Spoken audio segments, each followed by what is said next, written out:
এশার মুখে এমন বাজে গালি শুনে মেহেরাজ থতমত খেয়ে যায়। মানে মেয়ে মানুষ এত গালাগালি কিভাবে করে, কিভাবে এমন কথা মুখ দিয়ে বের হয়? মেহেরাজ এশার থুতনি আলতো করে চেপে ধরে বলে, এশার বাচ্চা, এত গালাগালি করিস না, নয়তো দাঁত ফেলে দিব। এশা উল্টো দাঁত চেপে বলে, বিছানা থেকে নেমে যা, নয়তো উষ্টা মেরে মাটিতে ফেলে দিব। মেহেরাজ আর কিছু না বলেই চুপচাপ উঠে যায়, গিয়ে সোফায় শুয়ে পড়ে। এশার গালাগালি শুনে তার ঘুম চলে আসছে। মেহেরুব গভীর রাতের নিস্তব্ধতা ভেঙে এক মনক্ষুণ্ণ অবস্থা নিয়ে ছাদের দিকে এগিয়ে যাচ্ছে। ঘুম আসছিল না, মনও অস্থির। ছাদে ওঠার পর তার চোখে পড়ে নুরি। আকাশের দিকে তাকিয়ে দাঁড়িয়ে আছে একা, যেন তার সব ভাবনা শূন্যে উড়ে যাচ্ছে। মেহেরুব অবচেতনভাবেই হেঁটে এসে হালকা ঘাবড়ে গেছে নুরিকে দেখে। তবে ঠিক যেন কিছু একটা অনুভব করে নুরির সামনে দাঁড়িয়ে রাগ তো অনুভব হলো না, বরং এক সিলতে হাসি ফুটে উঠল মুখে। এমন সময় সে নুরির দিকে এগিয়ে গিয়ে প্রশ্ন করে, কী রে, এত রাতে ছাদে কী করছিস? নুরি এক পলক তাকিয়ে বলল, ঘুম আসছিল না তাই। মেহেরুবের চোখ নুরির হাতে গেল। তার সাদা হাতে লাল লাল দাগ, যেন কিছু একটা হয়েছে।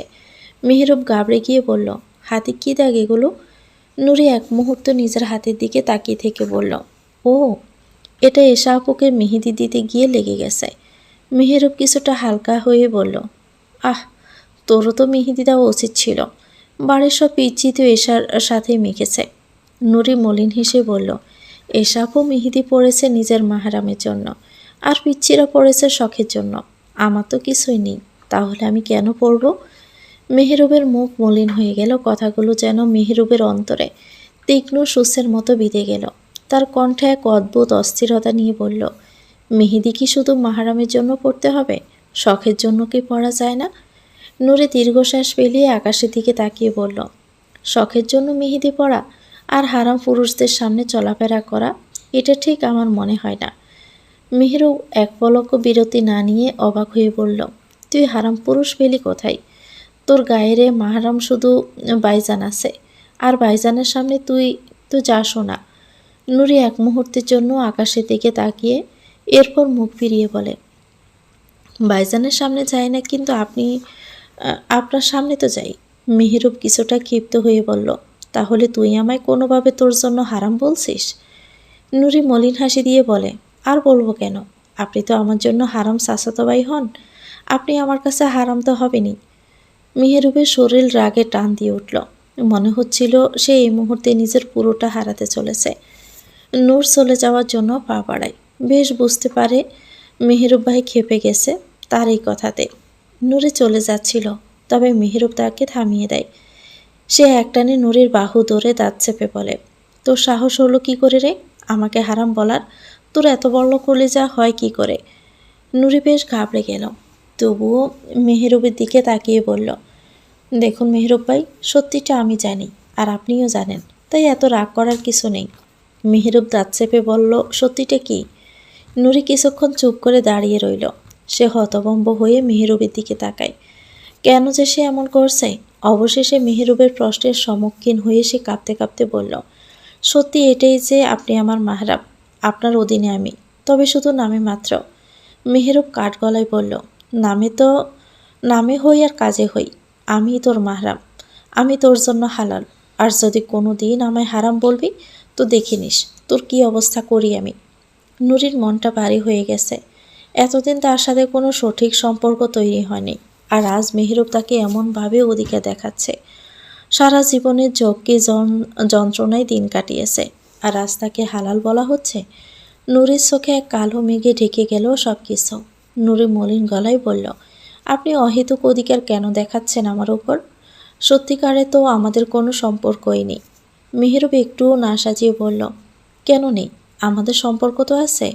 নুরি অবাক হয়ে প্রশ্ন করল, কী সম্পর্ক? মেহেরুব কিছু সময় চুপ করে রইল, তারপর বলল, একটা পবিত্র সম্পর্ক, স্বামী স্ত্রীর সম্পর্ক, কিন্তু আমি সেই সম্পর্ককে মূল্য দেই না। নুরি তাচ্ছিলের হাসি দিয়ে বলে, যে সম্পর্কের মূল্য দেন না, তার ভিত্তিতে আপনি আমার উপর কেন অধিকার দেখাচ্ছেন? আপনি কি জানেন মেহেরুব ভাই, আপনি কি করছেন? মেহেরুব তার চোখের দিকে গভীরভাবে তাকিয়ে থেকে বলল, আমি সম্পর্কের মূল্য দেই আর না দেই, তবে এটা জানি, তুই শুধু আমার অধীনে, আর তোর উপর সম্পূর্ণ অধিকার রয়েছে আমার। আর আমার উপরও তোর অধিকার রয়েছে। নুরি চমকে উঠল। এতক্ষণ তার মধ্যে কোনো অনুভূতি ছিল না, কিন্তু মেহরুবের এই কথাগুলো তাকে একেবারে স্তব্ধ করে দেয়। নুরি মৃদু গলায় বলল, মেহরুব ভাই, কি হয়েছে আপনার? এমন আজব কথা কেন বলছেন? মেহরুব হতাশ গলায় বলল, জানি না কি হচ্ছে, কেমন যেন হয়ে যাচ্ছে। সব সময় তোকে দেখতে ইচ্ছে করে, তোর সাথে কথা বলতে ইচ্ছে করে। জানি না আমার কেন এমন হচ্ছে। কাজে গেলে কাজেও মন বসে না, বাড়িতে চলে আসতে মন চায়। এক পলক তোকে দেখলে সব কিছু ঠিক হয়ে যায়। জানি না, আমি ঘুমাতে গেলেও ঘুম আসে না, ভেতরটা খসখস করে। নুরি কিছু সময় একদৃষ্টিতে তাকিয়ে থাকে। মেহরুবের কথাগুলো তার শোনার মতো ছিল না, কিন্তু কিছু না বলারও ছিল না। ফজরের পর ফজরের নামাজ শেষে মেহরাজ ঘরে প্রবেশ করে। চারপাশে একরকম নীরবতা। তখনই ওর ফোনটা বেজে ওঠে। পকেট থেকে ফোন বের করে রিসিভ করতে অপর পাশ থেকে ভেসে আসে এক পরিচিত কণ্ঠ। আমার বোন কোথায়? মেহরাজ বুঝে যায় কার কণ্ঠ। একবার পাশ ফিরে তাকায় জায়নামাজে বসে থাকা ঈশার দিকে। তারপর ঠান্ডা গলায় বলে ওঠে, ঘুমাচ্ছে। অথচ ঈশা তখনও জায়নামাজে বসে।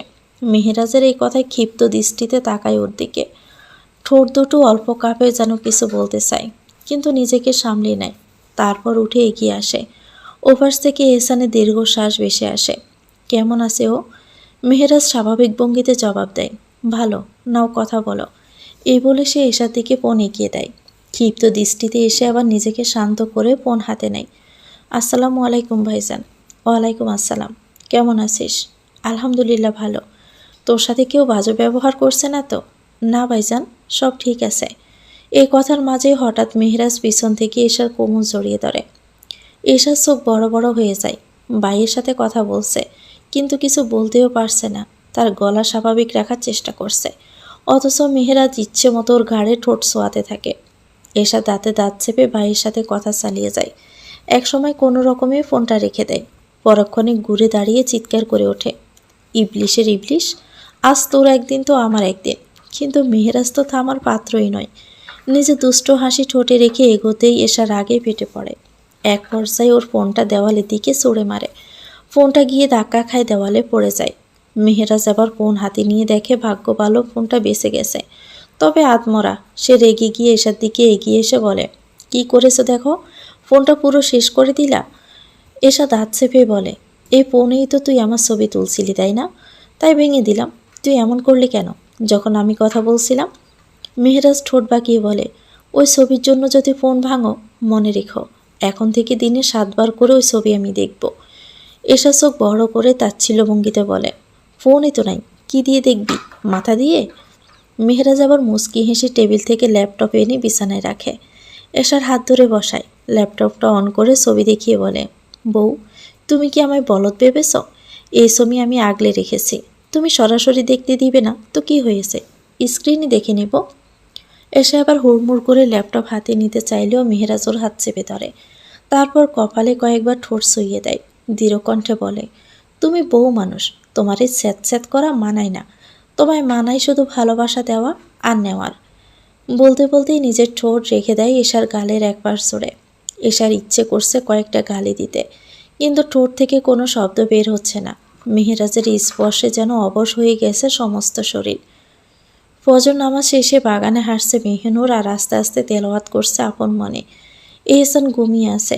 নামাজ পড়ে সাধারণত ঘুমায় না সে, কিন্তু আজ বেশ ক্লান্ত লাগছে নিজেকে, তাই গায়ে এলিয়ে দিয়েছে বিছানায়। মেহনুরকে একবার বলেছিল তার বুকে ঘুমাতে, কিন্তু মেহনুরের তো এত প্রেম হজম হয় না। সে তো স্যাত করে উঠে বলেছিল, নিজের রহমতের বাতাস পাবেন না, সঙ্গে আমায়ও পেতে না দেওয়ার ধান্দা করছেন। এহসান আর কিছুই না বলে দীর্ঘশ্বাস ফেলে নিজের বেগম ছাড়াই ঘুমিয়ে পড়েছে। মেহনুর অনেকক্ষণ হাঁটাহাঁটি করে ঘরে প্রবেশ করে। গিয়ে দেখে এহসান বেদম ঘুমিয়ে তলিয়ে আছে। মেহনুর ধীরে পায়ে বিছানার দিকে এগিয়ে যায়। তারপর ধীরে তাকিয়ে থাকে এহসানের দিকে। কত সুন্দর মনে হয় এই ঘুমন্ত এহসানকে, অথচ বাস্তবতা ভিন্ন। এই পুরুষ হাঁটতে বসতে উঠতে মানুষ খুন করে, আর এই পুরুষকে ঘুমন্ত অবস্থা কতই না নিষ্পাপ লাগে। মন চায় কিছু মুহূর্ত তাকিয়ে থাকতে, কিন্তু আবার ভেতর থেকে প্রশ্ন আসে, মেহনুর, তুমি তো ঘৃণা করো, তবে যাকে ঘৃণা করো তার প্রাণে কি করে এত মায়া দৃষ্টিপাত করো? তোমার কি লজ্জা হয় না? এই খুনির মায়ায় জড়িয়ে যেতে না হয়? তুমি বিবেক দিয়ে ভাবো, আবেগ দিয়ে নয়। ভালোবাসলেই মানুষ মানুষ হয় না। মেহিনুরের ভিতরটা উতাল পাতাল হয়ে ওঠে। এসব ভাবতে ভাবতে আর এক মুহূর্ত সেখানে না দাঁড়িয়ে থেকে তাড়াতাড়ি করে রান্নাঘরে চলে যায়। রান্নাঘরে এসে রুটি বানানোর প্রস্তুতি নেয়। মেহিনুর নাস্তা তৈরি করে ঘরে আসে। এসে দেখে এহসান এখনও ঘুমিয়ে। মেহিনুর চুপচাপে কাপড় নিয়ে গোসল করতে বাথরুমে প্রবেশ করে। এহসানের ঘুম ভেঙে যায়। ঘুম থেকে উঠে চারদিকে তাকায়, কিন্তু না, কোথাও তার বেগম সাহেব নেই। কিন্তু সে চিন্তিত হয় না। বাথরুম থেকে পানি পড়ার শব্দ আসছে, দেখে বোঝা যায় হয়তো গোসল করছে। এহসান কিছু সময় বিছানায় বসে থাকে আর শুধু মেহিনুরের কথা ভাবে। আপন মনে ঠোঁট কামড়ে হাসতে থাকে নির্বোধভাবে। মেহিনুর গোসল সেরে বেরিয়ে আসে, পরনে তার নীল রঙের থ্রি পিস। মেহিনুর বেরিয়ে আসতে এহসান ওর পানে তাকায়। সব সময়ের মতোই নিজের নারীর নজর কাড়া সৌন্দর্যে মুগ্ধ হয়ে ওঠে এহসান। মেহিনুর এহসানকে দেখে কিছু বলে না। নিজের হাতে থাকা কাপড় নিয়ে ঘর থেকে বের হতে নেয়, উদ্দেশ্য কাপড় মেলে দেওয়া। তখনই এহসান বিছানা থেকে উঠে নিজের লুঙ্গি ভাঁজ ঠিক করতে করতে মেহিনুরের সামনে দাঁড়িয়ে বলে, কিরে কবুতরের বাচ্চা, রাতে তো আমায় গোসল করার মতো কিছু করিনি তোর সাথে, তাহলে এখন এত সকালে গোসল করলি কেন? মেহিনুর কটমট করে তাকায় এহসানের দিকে আর বলে, শুরু হয়ে গেছে খারাপই, তাই না? এত খারাপ কেন আপনি? এই বলে মেহিনুর এহসানকে ফাঁস কাটিয়ে চলে যায়। এহসান তাকে যেতে দেয় নাকি মেহিনুরের যাওয়ার তক্কাত আছে আর কি। মেহিনুর কাপড় মেলে দেয় উঠানো রশিতে। মেহিনুর কাপড় মেলে ঘরের দিকে পা বাড়াতেই দেখে এহসান মিসওয়াক করতে করতে বেরিয়ে আসছে। এহসান মিসওয়াক মুখে নিয়ে মেহিনুরকে বলে, যা নাস্তা নিয়ে পুকুর ঘাটে আয়, আমি ওখানেই আছি। মেহিনুর চুপচাপে ঘরে চলে যায়। এই পুরুষের কত কি যে মনে ধরে আল্লাহই ভালো জানেন। মেহিনুর এক গ্লাস দুধ, 7-8টা খেজুর, একটা সেদ্ধ ডিম আর রুটি, সাথে গরুর মাংস, এগুলো একটা প্লেটে তুলে নেয়। দুধ আর খেজুর এহসানের সব সময় লাগবে যে লাগবেই। একদিনও মেহিনুর দেখেনি যে দুধ আর খেজুর ছাড়া এহসান সকালে নাস্তা সেরেছে। এহসানের প্রিয় নাকি এই খাবারগুলো। মেহিনুর দৃঢ় পায়ে খাবারের ট্রে নিয়ে ঘর থেকে বেরিয়ে যায়। পুকুর পাড়ের কাছে গিয়ে দেখে এহসান বসে আছে। পুকুরের সিঁড়ি গাছের ছায়ায় পুকুর পাড়ে দুই দিকে গাছ রয়েছে, যার জন্য বেশ আরামদায়ক বাতাস আর ছায়াও রয়েছে। মেহিনুর এহসানের পাশে খাবারের ট্রে রেখে দেয় আর বলে, খেয়ে নিন নাকি মুখে তুলে দিব? এহসান মেহিনুরের দিকে তাকিয়ে মুচকি হেসে বলে, জানিস, যখন খাইয়ে দিতে হবে তখন জিজ্ঞেস কেন করছিস? মেহিনুর দীর্ঘ শ্বাস ফেলে এহসানের পাশে বসে বলে, আমি রুটি মুখে তুলে দিচ্ছি, আপনি দুধ আর খেজুরটা খেয়ে নিন। এহসান মেহিনুরের দিকে তাকিয়ে নিরলস হেসে বলে, তুই কিছু খেয়েছিস? মেহিনুর এহসানের হাতে দুধের গ্লাসটি ধরিয়ে দিয়ে বলে, চা খেয়েছি। এহসান দুধের গ্লাসটি হাতে নিয়ে মেহিনুরের দিকে এগিয়ে বলল, নে একটু খেয়ে নে। মেহিনুর ক্ষীণ শ্বাস ফেলে বলে, আরে না, একটু হয়ে যাবে তো। এটু হয়ে যাবে। এহসান মৃদু হেসে বলে, তোর এটু খাবার আমার জন্য রহমতময়। মেহিনুর আর কিছু বলে না, চুপচাপ বিসমিল্লা বলে এক চুমুক খেয়ে নেয়। এহসান মেহিনুরের অর্ধ খাওয়া দুধটুকু ধীরে ধীরে বিসমিল্লা বলে 3 চুমুকে খেয়ে নেয়। তারপর কয়েকটি খেজুর মুখে তুলে নেয়। মেহিনুরও তার মুখে দুটো খায়। মেহিনুর এহসানের মুখে খাবার তুলে দিচ্ছে আর এহসান নীরবে তা বসে খাচ্ছে। মেহিনুর বেশ বুঝতে পারে এহসানের মন কোনো কারণে খারাপ, তবে তাও কিছু বলে না। এহসান হঠাৎ করে বলে ওঠে, খাবার খেয়ে তৈরি হয়ে নিস, বাড়ি ফিরব। মেহিনুর বেশ অবাক হয় এটা শুনে, বেশ মন খারাপও হয় তার। কেননা এই কদিনে মন বসে গেছে এই ছোট্ট বাড়িতে, তার এই ছোট্ট পুকুর ঘাটে ছোট্ট ঘরে। মেহিনুরের মনক্ষুণ্ণ হয়ে যেতে দেখে এহসান প্রশ্ন করে, কি হলো, এমন করছিস কেন? মেহিনুর নির্লিপ্ত কণ্ঠে বলে, মায়ায় জড়িয়ে গেছি, বেশ কয়েকদিন থেকেছি তো, তাই কেমন যেন খারাপ খারাপ লাগছে। মেহিনুর নির্লিপ্ত কণ্ঠে বলল। এহসান মলিন হেসেই বলে, বারে, মাত্র এই কয়েকদিনে এই ঘরের মায়ায় জড়িয়ে গেলি, অথচ আমার আর মায়ায় জড়ালি না। এহসানের এমন কথা মেহিনুরের বুকে গিয়ে তীরের মতো বিঁধে। মেহিনুর অসহায় গলা বলে, এভাবে কেন বলছেন, আমার কষ্ট হয় তো। এহসান মৃদু হেসে বলে, কেন কষ্ট হয় কেন? আপনি আমার উপর রেগেই কথা বললেন। এহসান হেসেই বলে, তুই আমার প্রাণপ্রিয় নারী, তোমার উপর রাগ অভিমান আমার মানায় না, তোমার উপর শুধু আমার ভালোবাসাটাই মানায়। মেহিনুর শান্ত গলায় বলে, তাহলে এত আঘাত দিয়ে কেন কথা বলেন? এহসান মেহিনুরের গালে হাত রেখে বলে, আঘাত পেয়েছো আমার কথায়? মেহিনুর মাথা নাড়িয়ে বলে, এহসান মেহনুরের দিকে তাকিয়ে নিজের মুখ এগিয়ে নিয়ে মেহনুরের কপালে বার কয়েক ঠোঁট ডুবিয়ে দেয়। মেহনুর চোখ বুজে নেয় আবেশে। এহসান মেহনুরের কোল থেকে প্লেটটা সরিয়ে অন্যদিকে রেখে মেহনুরের গালে নিজের হাত আলতো করে রেখে বলে, একটা প্রশ্ন করব? মেহনুর উত্তর দেয় না, নিরলস চোখে তাকিয়ে থাকে এহসানের দিকে। এহসান বুঝে যায় মেহনুর প্রশ্ন করতে বলছে। এহসান মেহনুরকে বলে, ঘৃণা করো আমায় আগের মতো? মেহনুর এহসানের এমন প্রশ্নে শুধু তাকিয়ে থাকে তার দিকে। কিছু মুহূর্ত চুপ থাকার পর অস্থির গলায় বলে, হয়তো না, কারণ আপনার প্রতি আমার ঘৃণা আসে না। আপনায় ঘৃণা করতে চাই কিন্তু আমি পারি না। আপনার প্রতি প্রতিটি ঘৃণা নিমিষেই ঘৃণা মায়ায় পরিণত হয়ে যায়। কেন জানি না কি হয়ে গেছে আমার, আমি পারি না আপনাকে ঘৃণা করতে। এহসান এক দৃষ্টিতে তাকিয়ে নিজের নারীর কথা শুনছে। মেহনুর কিছু মুহূর্ত চুপ থেকে ফের বলে, জানেন, আপনার বুকে যখন মাথা রাখি তখন আপনার প্রতি আমার সব ঘৃণা মায়ায় পরিণত হয়ে ওঠে। এক ক্ষীণ অনুভূতির জন্ম দেয়। মনে হয় সব ভুলে যায়। আপনার পাপ, আপনার দৃষ্টতা এখন কেন জানি তুচ্ছ মনে হয়। সব কিছু গুলিয়ে যায় আমার। আমি নিজের মনের অবস্থা নিজে বুঝে উঠতে পারছি না। কেন হচ্ছে এগুলো আমার সাথে? আমি তো এসব চাই না। মেহনুর এক নাগাড়ে নিজের মনে চেপে থাকা সব কথা বলে দেয় এহসানকে। এহসান স্তব্ধ হয়ে গেছে। তার নারীর তার প্রতি অনুভূতি প্রকাশে ভালোবাসুক বা না বাসুক, ঘৃণা তো আর করে না। এহসান মেহনুরকে আগলে ধরে নিজের বুকে আর মেহনুরকে বলতে থাকে, এটাই হয়তো ভালোবাসার শুরু। এটাই হয়তো আমায় তুমি তোমার নিজের আত্মার আগলে জড়িয়ে নেওয়ার শুরু। মেহনুর এহসানের বুকে নাক ঘেঁষে এহসানের শরীরের ঘ্রাণ নিতে থাকে। তারপর পিষপিষিয়ে বলে, ছাড়ুন, নয়তো আমার হাতে তরকারি লেগে আছে, আপনার গেঞ্জিতে লেগে যাবে। এহসান মেহনুরকে ছাড়ে না। শক্ত করে মেহনুরকে জড়িয়ে ধরে বলে, কিছু সময় থাকো না, এ পাপিষ্ট বুকে কি এমন ক্ষতি হবে? মেহনুর চুপ হয়ে যায়, গাপটি মেরে বসে থাকে আপন পাপিষ্ট পুরুষের আপন পাপিষ্ট বুকে। মেহরাজ কালো শার্টার প্যান্টের উপর সাদা অ্যাপ্রন পরে তৈরি। ও সাজগোজ একেবারে পারফেক্ট, যেন সিনেমার কোনো নায়ক। এসা বিছানায় বসে মেহরাজকে দেখে প্রথমে নিজেও কিছুটা অবাক হয়, কিন্তু অত আর মেহরাজকে সুন্দর বলবে না, তাই ওর দিকে তাকিয়ে টিটকিরি দিয়ে বলল, হাসপাতালে যাচ্ছ নাকি নায়কগিরি করতে যাচ্ছ? এত সেজে গুজে গেলে নার্স আর ইয়াং ডাক্তারনিরা তো তোমার সাথে বাড়ি চলে আসবে। মেহরাজ একটু হাসল, তারপর ঠোঁট বাঁকিয়ে বলল, তুমি কি আমার উপর ফিদা হয়ে গেছ? তোমার কথাবার্তা শুনে তো তাই মনে হচ্ছে। এসব রৌকুসকে বিরক্তির স্বরে বলল, নিজের মুখ আয়নায় দেখেছিস? একদম বানরের মতো।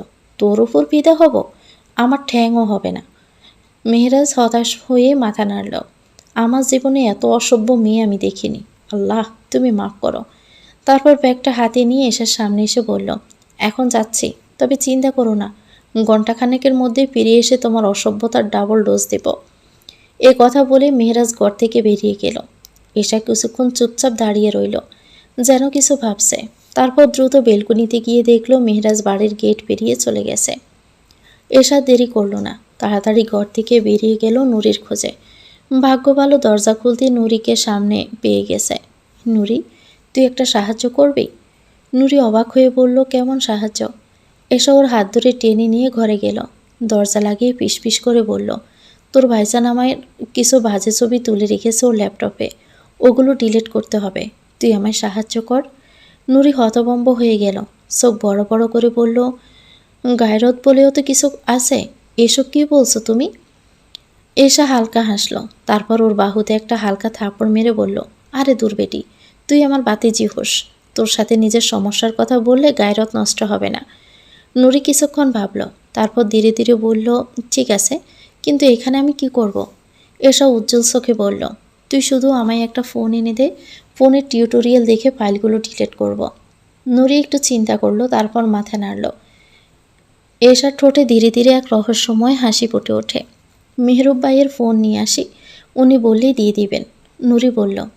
এসা নুরির কথা শুনে সিরিয়াস সময়ে মুচকি হেসে টিটকারি দিয়ে বলল, ও ভাতিজি, কি ব্যাপার?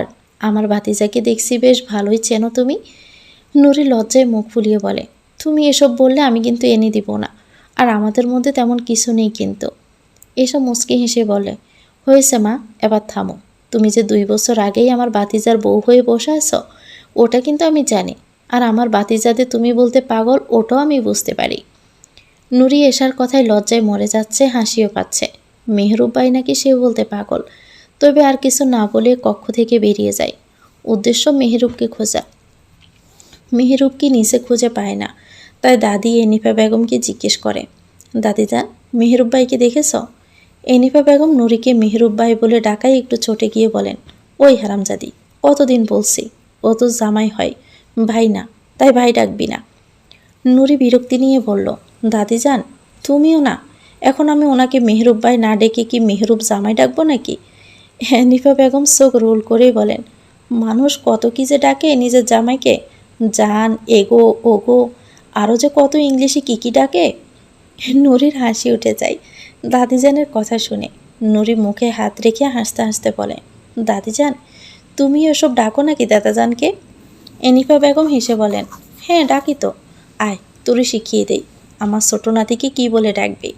নুরি হাসতে হাসতে বলছে, হয়েছে হয়েছে, আর শেখানো লাগবে না, এমনিতেই তোমার নাতির সাথে কথা বলতে আমার হাত পা কাঁপে, আর এসব বলে ডাকলে আমায় তোমার নাতি আর জিন্দা রাখবেন না। ঠিক তখনই বাড়ির ভিতর মেহরুব প্রবেশ করে। নুরিও এনিফার কথা শুনে বলে, এ কাকে জিন্দা রাখবে না শুনি? এসব নুরি চমকে ওঠে। নুরি মনে মনে ভাবে, এই পুরুষ কিছু না, শুনিনি তো হয়তো। এনিফা বেগম বললেন, এই তো তুই এসে গেছিস, নুরি তোরে খুঁজতেছিল, তাই জিজ্ঞেস করছিলাম তোরে দিয়ে ওর কী কাজ। ও আমায় বলে তোর লগে নাকি ওর বহুত কাজ, আমারে তা বলা যাইতো না। নুরি একবার মেহরুবের দিকে তাকায়, তারপর একবার দাদিজানের দিকে, দু হাত দিয়ে নানা করতে করতে বলে, নানা মেহরুব ভাই, আমি কিন্তু এটা বলিনি, সত্যি এটা বলিনি। এনিফা বেগম হাসেন। মেহরুব বুঝে যায় দাদিজান তার সাথে মজা করছে। মেহরুব নুরির দিকে তাকিয়ে বলেন, আমায় এক কাপ চা বানিয়ে দিবে? নুরি মাথা নাড়িয়ে বলে, আচ্ছা, এখন একটু কাজ আছে। মেহরুব বলে, আচ্ছা। এই বলে শ্রেণীর কাছে গিয়ে দাঁড়িয়ে নুরি এক দৌড়ে মেহরুবের কাছে গিয়ে দাঁড়িয়ে বলে, মেহরুব ভাই, একটা কথা ছিল। মেহরুব থেমে গিয়ে নুরির দিকে তাকিয়ে ব্রু কুঁচকে বললেন, কি? নুরি হাজার দ্বিধায় বলে, ওই ওই আপু, আপনার ফোনটা একবার দিবেন, একটা জরুরি কাজ ছিল। মেহরুব পকেট থেকে ফোন বের করতে করতে বলেন, তো এটা বলতে এত থতলানো লাগে নাকি? এই বলে ফোনের লক খুলে নুরির দিকে নিজের ফোন এগিয়ে দেন। মেহরুব নুরির ফোন হাতে নিয়ে দীর্ঘশ্বাস ফেলে। মেহরুব নিজের ঘরে চলে যায়। নুরি এশার ঘরে ফোন নিয়ে আসে। এশা ফোন নিয়ে বলে, মারে, তুই আমায় যে সাহায্য করলি, দোয়া করি তোর আর মেহরুব যমজ সন্তান হোক। এশার এমন দোয়া শুনে নুরি বলে, সংসারই হলো না, সন্তান হবে কোথা থেকে? এশা হাসতে হাসতে বলে, আরে আমি আছি না, সংসার জোড়া লাগিয়ে দিব, আর আল্লাহ তো আসেনি। নুরি মলিন হাসিতে বলে, আগে নিজের সংসারটা তো করো। নুরির কথায় এশা আর কিছু বলে না। তাড়াতাড়ি মেহরুবের ল্যাপটপ নিয়ে বসে পড়ে বিছানায়। আচ্ছা, লক কি জানো? এশা বলে, হ্যাঁ জানি, সকালে দেখে নিয়েছি। নুরি এশার সামনে বসে বলে, আচ্ছা, ভাইজান যদি জানতে পারে তো রাগ করবে না? এশা নুরির দিকে মেহরুবের ফোন এগিয়ে দিয়ে বলে, সার্চ করতো এসব ফাইল নষ্ট কীভাবে করে, যেগুলো টাইম দিয়ে সেট করা থাকে। নুরি ফোন নিয়ে খুঁজতে থাকে, এশা ফাইল খুঁজতে থাকে। অনেকক্ষণ হয়ে যায়, আধ ঘন্টা পার হয়ে যায়, কিন্তু কেউ কিছু পায় না। তখনই ঘরের দরজায় কেউ কড়া নাড়ে। নুরিও এশা কেঁপে ওঠে। এশা নুরিকে ফিসফিসিয়ে বলে, তোর ভাইজান ইবলিশ মনে হয় এসে গেছে। শোন, আমি ল্যাপটপ রেখে দিচ্ছি, তুই ফোন লুকিয়ে নে, আর বলবি আমরা গল্প করছিলাম। নুরি বলে, আচ্ছা। এশা দরজা খুলে দেয়। তার ধারণাই ঠিক, মেহরাজ এসেছে। মেহরাজ ঘরে প্রবেশ করতে নেয়। এশা কোনো কথাই বলে না। মেহরাজ নুরিকে দেখে আর এশাকে ঠোঁট শুকিয়ে যেতে দেখে ব্রু কুঁচকে বলেন, কী রে, তোরা কি আকাম করছিলি এখানে নুরি? নুরি কিছু বলতে যাবে, তখনই এশা নিজেকে সামলে বলে, আমরা যাই করি, তোমায় কেন বলবো? মেহরাজ এশার দিকে বাঁকা চোখে তাকায়। তারপর নুরিকে বলে, নুরি, মেহরুব বলেছে তোকে এটা বলতে, যে তোকে কতক্ষণ আগে চায়ের কথা বলেছিল, আর তুই কতক্ষণ পরে চা দিবি? এই কথা শুনে নুরি লাফ দিয়ে উঠে দাঁড়িয়ে বলে, হ্যাঁ হ্যাঁ ভাইজান, দিচ্ছি। ও বলে এশার দিকে তাকিয়ে বলে, আমি আসি কেমন? এশার মেজাজ চটে যায়, লক্ষ্যেই পৌঁছাতে পারল না। এশা কটমট করে মেহরাজের দিকে তাকায়, তারপর ঘর থেকে বের হওয়ার জন্য পা বাড়ায়, কিন্তু মেহরাজ তার জন্য তার সম্ভব হয় না। মেহরাজ তাকে আটকে নেয় নিজের হাত বাড়িয়ে। এশা ক্ষিপ্ত হয়ে বলে, ছাড়বি তুই আমাকে, নাকি উষ্টা খাবি? মেহরাজ এশার কোমর জড়িয়ে ধরে, ওর কাছে গিয়ে বলল, এত চেষ্টা করলে কিন্তু সফল হলে না? এশা চমকে গিয়ে বলে, কিসের চেষ্টা? মেহরাজ হেসে বলে, জানো, তুমি যতবার ফাইলে প্রবেশ করার চেষ্টা করেছ ততবারই আমার ফোনে নোটিফিকেশন গেছে। ঈশা বেশ ঘাবড়ে যায়, তাও জোর গলায় বলে, সমস্যা নেই, এই ল্যাপটপটি ভেঙে দিব যদি না কাটিস ওই ছবিগুলো। এশার এত বড় বড় কথা শুনে মেহরাজ তার ঠোঁটে হাত রেখে বলে, ওই মুখ দিয়ে এত তিতা কথা কিভাবে বের করো? হ্যাঁ, ক্লান্ত হও না তুমি? এশা মেহরাজের হাত জাড়ি মেরে সরিয়ে বলে, হাতও কথা বলে নাকি যে কথায় কথায় হাত নাচে?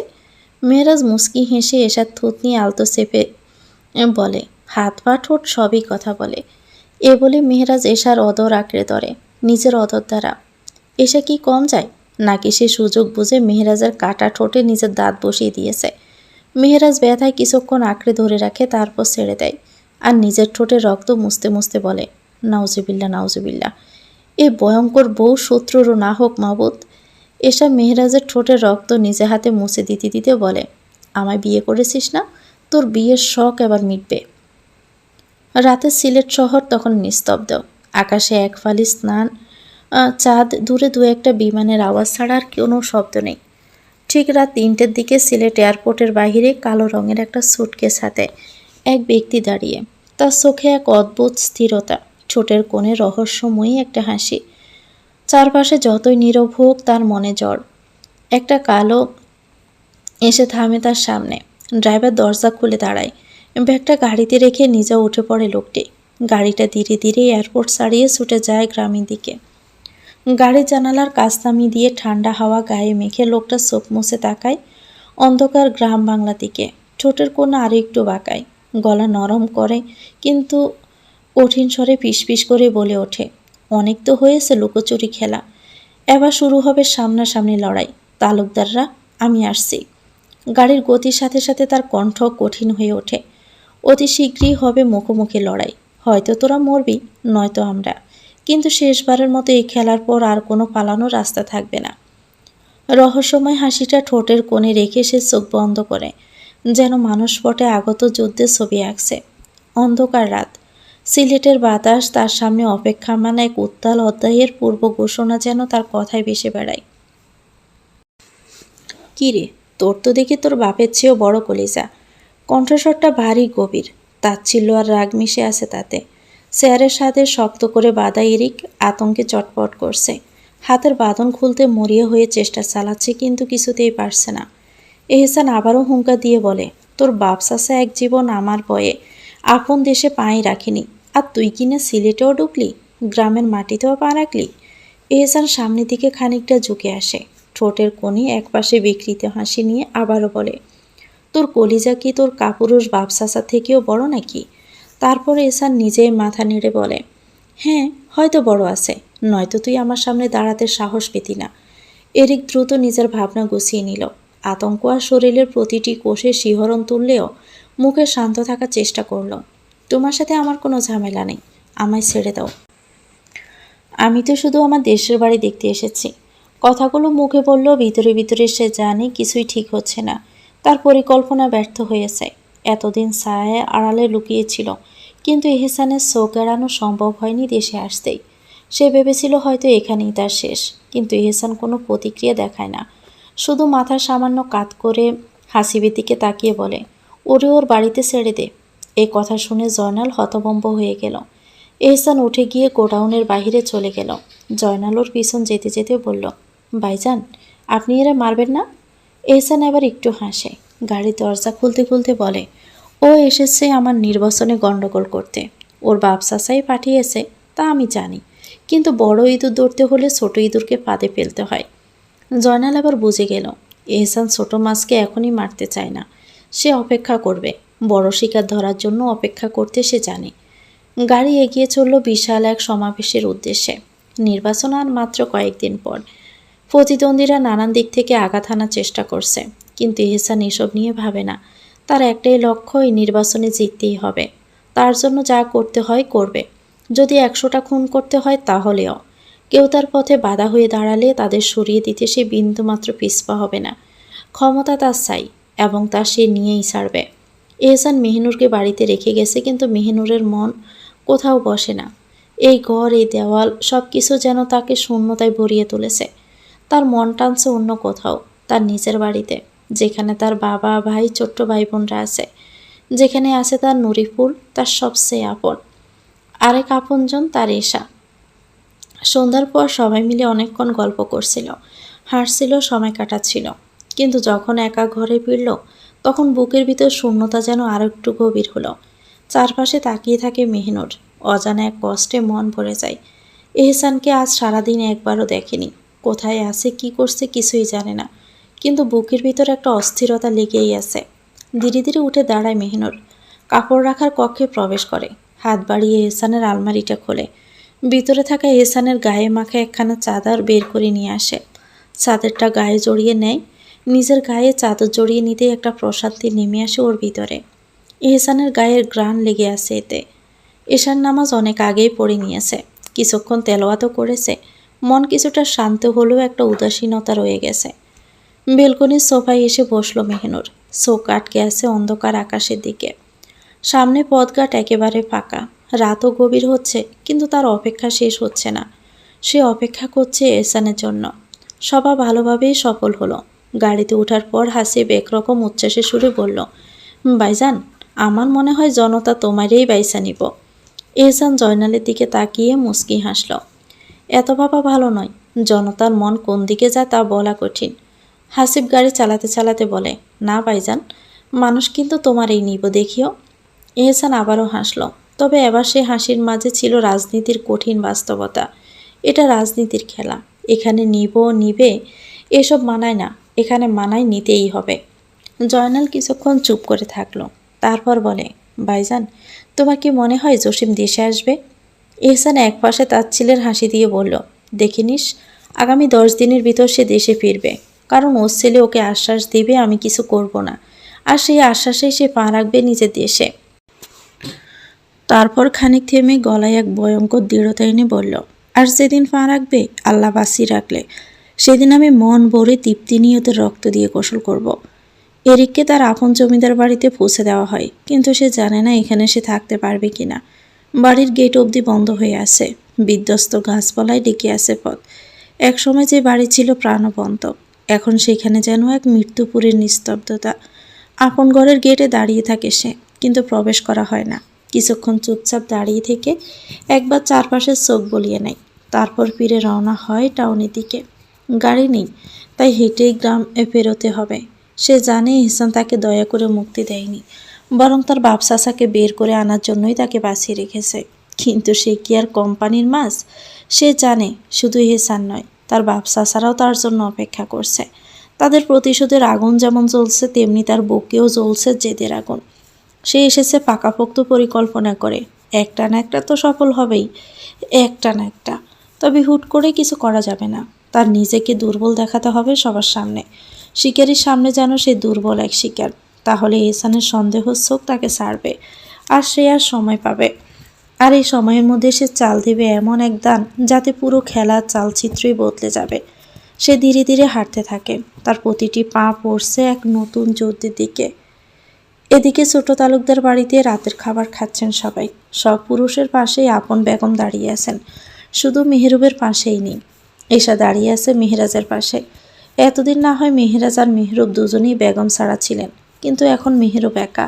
আর মেহনুর থাকলে তার বাবা আর ভাই দুজনকে তিনিই দেখে নিতেন। এখন মাঝারুল সাহেব নিজের মায়ের হাতে রান্না করা খাবার খান। আগে খেতেন মেয়ের হাতে, কিন্তু মেয়ে তো আর এখন নেই। আর মেহরুব, তার একাই নিজে নিজে খেতে হয়। তৌফিক তালুকদার বিষয়টি লক্ষ্য করেন। তিনি বড় গলায় ডাক দেন নিজের মেয়েকে, নুরি আম্মা, এদিকে আসো তো। তার হঠাৎ ডাকে সবাই বেশ চমকে তাকান ওর দিকে। বাবার ডাক শুনে নুরি মুহূর্তের মধ্যে সেখানে হাজির হয়। নুরি টেবিল থেকে বেশ খানিকটা দূরে দাঁড়িয়ে বলে, জি বলুন আব্বা।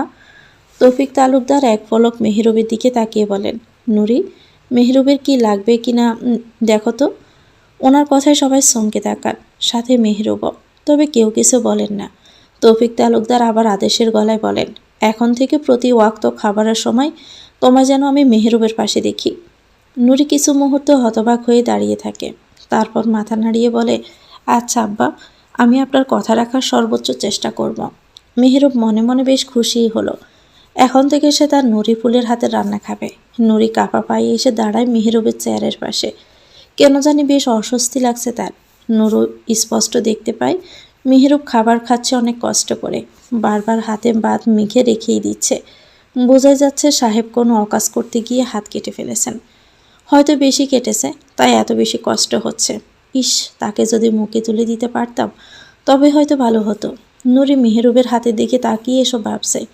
তখনই ও চাচা সাইফুল সাহেব বলে, নুরি, একটা কাজ করো, তুই যদি পারিস তাহলে মেহেরুবের মুখে খাবার তুলে দেয়, যেহেতু ওর খাবারের সময় পাশে দাঁড়ানোর দায়িত্ব নিলি।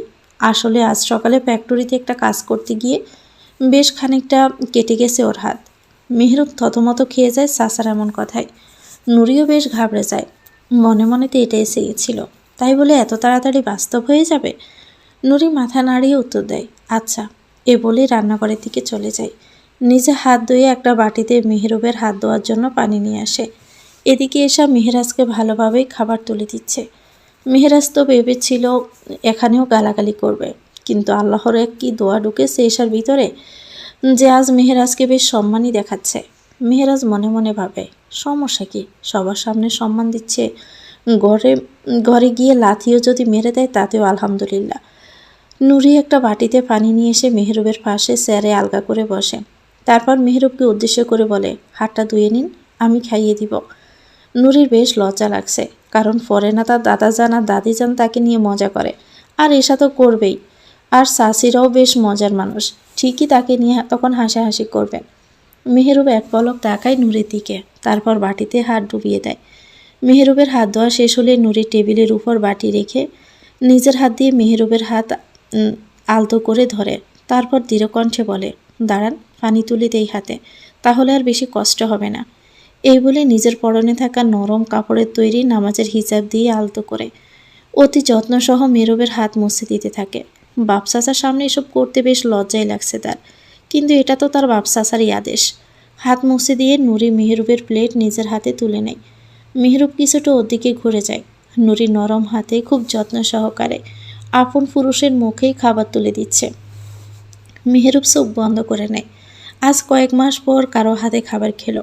আগে সবসময় মেহরুব ওকে খাইয়ে দিত, কারণ ওর হাত পা সবসময় এদিক ওদিক কাটাছাড়া থাকত। কিন্তু এখন তো আর বোন নেই, তাই কেউ মুখে তুলে দেয় না খাবার। আজ এতদিন পর কেউ মুখে তুলে দিল, তাও আবার এত যত্নে। আর সে দিল, সে তো তার আপনই বেগম। বেশ ভালো লাগছে মেহরুবের বিষয়টি। এদিকে মেহেরাজের খাওয়া শেষ। সে উঠে এসার অন্যায় হাত মুছতে মুছতে তার কানে ফিসফিসিয়ে বলে, বউ, তাড়াতাড়ি ঘরে এসো, এই মুহূর্তেই, নয়তো সবার সামনে ঘরে নিয়ে যাব। এসার সামনের দিকে তাকিয়ে দাঁত চেপে বলে, নিজে তো খেয়ে দিয়ে আরাম পেয়ে গেছিস, এখন কি আমি না খেয়ে থাকবো নাকি? মেহেরাজ চারপাশে তাকিয়ে বাঁকা চোখে এ বলল, ও সরি, তাহলে খেয়েই এসো, বেশ এনার্জির প্রয়োজন হবে তো। এই বলে মেহেরাজ এসার ওড়না ছেড়ে দিয়ে উপরের দিকে চলে যায়। এসার আগে দাঁত চেপে মেহেরাজের যাওয়ার পানে এক পলক তাকিয়ে তার খাবারের প্লেট নিয়ে রান্না করে যায়। নুরি মেহেরুবকে খাওয়াতে খাওয়াতে এক পলক ওদের দিকে তাকায়, তারপর মুচকি হেসে ওঠে। মেহেরুব এক দৃষ্টিতে তার নুরি ফুলের সেই মনোমুগ্ধকর হাসি দেখতে পায়। মেয়েটা যেমন সুন্দর তেমন সুন্দর তার প্রতিটি আচরণ, তেমনি সুন্দর তার হাসি। মানুষ সব দিক থেকে এত স্মুথ কী করে হয়, এটাই মেহেরুব খুঁজে পায় না। তার মতো শ্যামবর্ণের পুরুষের কপালে এত সুন্দর মেয়ে লেখা আছে, এটা ভাবতেই অদ্ভুত লাগে মেহেরুবের। নুরিকে মেহেরুব আলগোছে বলে, এভাবে হাসিস না, তোর এই হাসি আমার আত্মা অবধি উত্তাল করে দেয়। মেহেরুবের এমন কথায় নুরির মুখ সাথে সাথে শুকনো হয়ে আসে। অবাক হয়ে সে প্রশ্ন করে, আমি হাসলাম, আমার মুখ দিয়ে সেটা আপনার আত্মায় যাবে কি করে? মেহেরুব মৃদু হেসে বলে, বোকা নুরিফুল, তুই এসব কিছু বুঝবি না। নুরিফুল ঠিক কত বছর পর নুরির মেহরুব ভাই তাকে এই নামে ডাকল তা তার মনে নেই, তবে সে ছোটবেলায় মেহরুব তাকে নুরিফুল বলে ডাকত, কিন্তু বড় হওয়ার পর কখনো ডাকেনি, আজই প্রথম। নুরি মেহরুবের মুখে খাবার তুলে দিতে দিতে বলে, মেহরুব ভাই, আবার ডাকবেন? আবেগের তাড়নায় নুরি নিজের মনের আবদার সামনাসামনি প্রকাশ পেয়ে যাচ্ছিল, তবে যখন বুঝে বলছে তখন মাঝপথে বন্ধ করে দেয়। মেহরুব মুচকি হেসে বলে, ডাকবো, এখন থেকে সারা জীবন ডাকবো, নুরিফুল বলেই ডাকবো। নুরি লজ্জায় পড়ে যায়, কি থেকে কি হচ্ছে। বেশ অবাক হয়ে যাচ্ছে সে মেহরুবের আচরণে। হয়তো তাহাজ্জুদের মুনাজাতে কান্না করা দোয়া কবুল হয়ে গেছে আল্লাহর দরবারে, তাই হয়তো তার মেহরুব ভাই তার প্রতি আসক্ত হয়ে যাচ্ছে। মেহরুবকে খাইয়ে নুরি মেহরুবের এটু খাবার অতি আবেশে মুখে তুলে নেয়, আর খাবার খায় না। যতটুকু ছিল ততটুকুই খেয়ে উঠে চলে যায়। মেহরুব যাওয়ার পর বাড়ির সব মহিলারাও টেবিলে বসে পড়েন। এসা ভেবেছিল হয়তো এই বাড়ির মহিলারা তাকে কটু চোখে দেখবে, কিন্তু সে ভুল। তারা নিজের বোনের মতোই আপন করে নিয়েছে তাকে। নুরি উঠে গিয়ে দেখে মেহরুব ছোটদের সাথে বসার ঘরে সোফায় বসে টিভিতে ইসলামী কি একটা হাদিস শুনছে। তাদের বাড়ির পিচ্ছির একটা কাজ নিয়ে পড়ে, সেটা হলো কে কার থেকে বেশি হাদিস পারে, তার ব্যাখ্যা পারে, কে কোরআনের কোন আয়াত পারে বুঝিয়ে বলতে। এসব প্রতিযোগিতা তাদের মধ্যে লেগেই থাকে। নুরি একটা কলম নিয়ে মেহরুবের সামনে যায়, তারপর মেহরুবকে মলমটা দিয়ে বলে, মেহরুব ভাই, এটা লাগিয়ে নিন, হাতে ব্যথা কমে যাবে। মেহরুব নুরির কথায় বিরক্ত হয়ে বলে, আরে দূর, এসব টুকটাক কাটার জন্য ওষুধ লাগাতে হয় নাকি, এমনি ঠিক হয়ে যাবে। নুরি জানে মেহরুব আস্ত একটা অলস লোক, নিজের বেলায় খুব অলস। এত এত ঝড় ঝাপটা নিজের উপর দিয়ে গেলেও কোনো অভিযোগ করবে না, উল্টো এসব কিছুই না বলে উড়িয়ে দেয় সব কিছু। নুরি মেহরুবের পাশে ওষুধটা রেখে যেতে যেতে বলে, আশা করি আমার কথাটি রাখবেন। মেহরুব এক পলক নুরির যাওয়ার দিকে তাকিয়ে ওষুধটি নিজের হাতে লাগিয়ে দেয় হাতে। এদিকে এসা ঘরে এসে দেখে মেহরাজ বিছানায় শুয়ে আছে। এটা দেখেই তো ঠান্ডা মেজাজ গরম হয়ে যায়। এসা ক্ষিপ্ত হয়ে বিছানার দিকে এগিয়ে বলে, আমি কোথায় ঘুমাবো? মেহরাজ নিজের হাত এলিয়ে দিয়ে এশাকে দেখিয়ে বলে, এখানে। এশা চোখ বন্ধ করে নিজের রাগকে সামলাতে চেষ্টা করে বলে, আমি এখানে ঘুমাবো না। মেহরাজ মুচকি হেসে বলে, সমস্যা নেই, তাহলে তুমি বিছানায় ঘুমিয়ে যাও, আর আমি তোমার বুকে মাথা রেখে ঘুমিয়ে যাব। সেদিন রিসোর্টে যেভাবে ঘুমিয়েছিলাম, হবে তো বউ? এসে মেহরাজের দিকে তাকিয়ে বলে, বাবা মেহরাজ, বেশি উড়িস না, আজ কিন্তু আমার পায়ে জুতো আছে, তাই একটা বাড়িও কিন্তু মাটিতে পড়বে না। বাবা কথা শুনে মেহরাজের রাগ হয় বেশ। মেহরাজ এক লাফ দিয়ে উঠে এশার দিকে তাকিয়ে বলে, এই এশার বাচ্চা, চুপচাপ এসে ঘুমিয়ে যা, নয়তো বিয়ের দিন রাতে যে কাজ অসম্পূর্ণ রেখেছি আজ তা ঠায় ঠায় পূর্ণ করব। এসে কি এসবে ভয় পাওয়ার মতো মেয়ে? এসা উল্টো বিছানায় দু হাঁটু দিয়ে ভর করে বসে মেহরাজের কলার টেনে ধরে বলল, যে হাত দিয়ে ছুরি সে হাতি কেটে রেখে দিব। বলে যাস না, আমি কিন্তু এশা তালুকদার। মেহরাজ তো আবার মোক্ষম সুযোগ। আমায় দেরি না করে এশার কোমর জড়িয়ে ধরে একদম নিজের মুখের সামনে ধরে বলে, তোমায় শোবো না, তোমার সাথে সংসার করে 4-5টা বাচ্চার বাপ হয়ে দেখাবো। এশা তালুকদার, মনে রেখো, আমিও মেহরাজ সিদ্দিক। এশা মেহরাজের দিকে অবাক দৃষ্টিতে তাকিয়ে বলে, তুই তাহলে নিজেকে এই পরিবারের কেউ মনে করিস না? মেহরাজ বলে, হ্যাঁ মনে করি, এই পরিবারে সব আমার, এটাই আমার অস্তিত্ব, এখানেই আমি বড় হয়েছি। তবে সত্য তো সত্যই, আমি মেহরাজ তালুকদার নই, আমি মেহরাজ সিদ্দিক। আমার বাবা ওয়াজিদ সিদ্দিক, তাই সেই ক্ষেত্রেও আমি মেহরাজ সিদ্দিক। এসব মেহরাজের হাতের বাঁধন থেকে বেরিয়ে আসতে অনেক নড়াচড়া করে, কিন্তু মেহরাজ আর ওকে শক্ত করে আঁকড়ে ধরে। এসে ঈদের চোখ রাঙিয়ে বলে, মেহরাজ, স্যার বলছি, নয়তো কিন্তু উষ্টা খাবি। কিন্তু এখন মেহরাজ উল্টো এশার ওড়না ওর থেকে ছাড়িয়ে নিয়ে ও চুল ছেড়ে দিয়ে এশার চুলে হাত বুলাতে বুলাতে বলে, রাতে যখন ধরেছি তখন আর সকালে ছাড়ব না। এই বলে মেহরাজ এশাকে নিয়েই বিছানায় পড়ে, আর এশা পিছন থেকে শক্ত করে জড়িয়ে ধরে। এশা খোলা চুলে মুখ বুজে দেয়। এশা চিল্লিয়ে বলে, আমার কবরে যত বিচ্ছু তৈরি হবে সব দেখছি, শুধু তৈরি তোকে গালি দিয়ে ছাড় বলছি নমরুদ। মেহরাজ এশাকে আরও শক্ত করে জড়িয়ে ধরে ওর ঘাড়ে দাঁত বসিয়ে দেয় আর বলে, আর একটা গালি মুখ থেকে তো বের করছ, এ দাঁত সারা শরীরে বসবে, অসভ্য মেয়ে কথাকার। এশার শরীর অবশ্যই আসতে থাকে মেহরাজের স্পর্শে। এশা চুপ করে যায়, আর মেহরাজ সে এশার গাড়ে মুখ বুঝেই ঘুমিয়ে তলিয়ে যেতে থাকে। রাত তখন প্রায় দ্বিপ্রহর সুই সুই। রাস্তার পাশে এক চায়ের ট্যাঙ্ক দোকানের সামনে বসে আছে এহসান, হাসিবা, জয়নাল। হালকা হলুদ আলোয় জলমলে দোকানটা আশেপাশের অন্ধকারের তুলনায় বেশ উজ্জ্বল। আশেপাশে কয়েকজন মাঝরাতের অতিথি, কেউ চা খাচ্ছে, কেউ বা ধোঁয়া ছাড়ছে আকাশের দিকে। এহসান হাতের গরম চায়ের কাপটা নিয়ে চুমুক দিতে দিতে ভাবল, চায়ের স্বাদ যতই স্পেশাল হোক না কেন, টং দোকানের এই চায়ের মতো এমনি স্যার কিছুই হতে পারে না। তার মনে হয় আসল স্বাদটা চায়ের মধ্যে নয়, বরং এই আড্ডার মধ্যেই লুকিয়ে আছে। আর হাসিবা, জয়নাল, এরা দুইজন তো চাখর, ঘন্টার মধ্যে 2 কাপ চা না খেলে চলে না। বিশেষ করে জয়নাল তো এক খাঁটি সরেস। এহসান আর হাসিব যখন মাত্র প্রথম কাপ শেষ করেছে, তখন জয়নাল ইতিমধ্যে 2 কাপই সাবার করে ফেলছে। এহসান কাপটা টেবিলে নামিয়ে জয়নালের দিকে তাকিয়ে বলল, বেশি চা খাইস না, না হলে আবার লিভার কিডনি পাইটটা যাবে। হাসিব হু হু করে হেসে উঠল। ভাইজান, তুমি পাটটার কথা বলতেছ? লিভার থাকলে তো পারবে। এতদিন এত চা খেতে খেতে সব লিভার কিডনি সব নষ্ট হয়ে গেছে। এহসান মুচকি হেসে হাসিবের দিকে তাকালো। তাহলেও বেঁচে আছে কিভাবে? জয়নাল তখন আরেক কাপ চা নিয়ে বসেছে। কাপটা হাতে নিয়ে বিরক্ত মুখে বলল, ভাইজান, তুমি ওর কথা শোনো না তো। ও একটা শালা ইবলিশ, সব সময় আমার পিছনে লেগে থাকে। এহসান চায়ের কাপে আরেকটা চুমুক দিল। ধোঁয়া উঠছে কাপ থেকে, সেই সাথে কথাগুলোও যেন ধোঁয়ার মতো হালকা হয়ে মিলিয়ে যাচ্ছে বাতাসে। নির্বাচন শেষ হলেই তোদের দুইটারই বিয়ে করিয়ে দিব। এরপর আর তোদের একজনের পিছে আরেকজনকে লাগার সময় পাবি না, নিজের বউ নিয়েই ব্যস্ত থাকবে। হাসিব মুস্কি হেসে চোখ ছোট করল। আর ভাইজান, এত তাড়াতাড়ি বিয়ে করে কি করবো? এহসান হাসতে হাসতে বলল, আর শালা, আমি তো ভাবছি আল্লাহ যদি আমারে ছেলে দেয়, তোদের দুইজনের দুই মেয়ে নিজের ঘরে তুলব। অতরা তো আমার বেটাগো শ্বশুর হবি তখন, তারপর কইরা নি নাতি নাতনির খেলা। জয়নাল আর হাসিব মৃদু হেসে মাথা নাড়ায়। এহসান এই কথাটা প্রায় বলে। যদি আল্লাহ তাকে দুইটা ছেলে দেন, তাহলে হাসিবের এক মেয়ে আর জয়নালের এক মেয়ে নিজের ছেলের জন্য বউ করে নেবে। কথাটা বলার সময় ওর চোখে এক ধরনের স্বপ্নীল আলো খেলে যায়। একটা বড় পরিবার, সবাই একসাথে হাসি খুশি একটা জীবন। রাতের নীরবতা ধীরে ধীরে আরও গভীর হতে থাকে। চায়ের দোয়া মিলিয়ে যায় বাতাসে, কিন্তু আড্ডার উষ্ণতা থেকে যায় ঠিক আগের মতোই।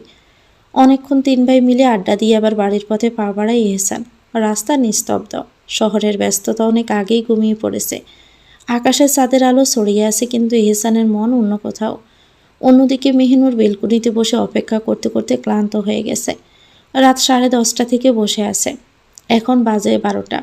এহসানের আসার কোনো খবর নেই, তাই উজু করে এসে কোরআন তেলাওয়াত শুরু করেছে। পবিত্র আয়াতের প্রতিটি শব্দ তার হৃদয়ের প্রশান্তি ছড়িয়ে দেয়, কিন্তু অপেক্ষার এক ধরনের উদ্বেগ যেন তাকে ছাড়াতে চায় না। হঠাৎ বাহিরে গাড়ির শব্দ কানে এলো। কোরআনের খাতা বন্ধ করে উঠে দাঁড়ায় মেহনুর। গেটের দিকে তাকিয়ে দেখে এহসান। তার হৃদস্পন্দন একটু বেড়ে যায়। দ্রুত পা চালিয়ে সিঁড়ি দিয়ে নিচে নামে। সদর দরজা খুলে দেয়। দরজায় কড়া নাড়ার আগে দরজা খুলে যায়, আর এহসান বুঝে যায় এটা তার আপন বেগমই। একটু মুচকি হেসে তাকায় মেহিনুরের দিকে। মেহিনুরও শীতল দৃষ্টিতে তাকিয়ে থাকে, যেন অভিমান লুকানো সে চোখের তারায়। তার পরনে কালো নামাজের লম্বা হিজাব হাঁটুর নিচ অবধি ছড়িয়ে পড়েছে। এহসানের চোখ আটকে যায় এই নারীর কবুতরের বাচ্চার মতো নিষ্পাপ, অথচ কি রহস্যময় এক সৌন্দর্য।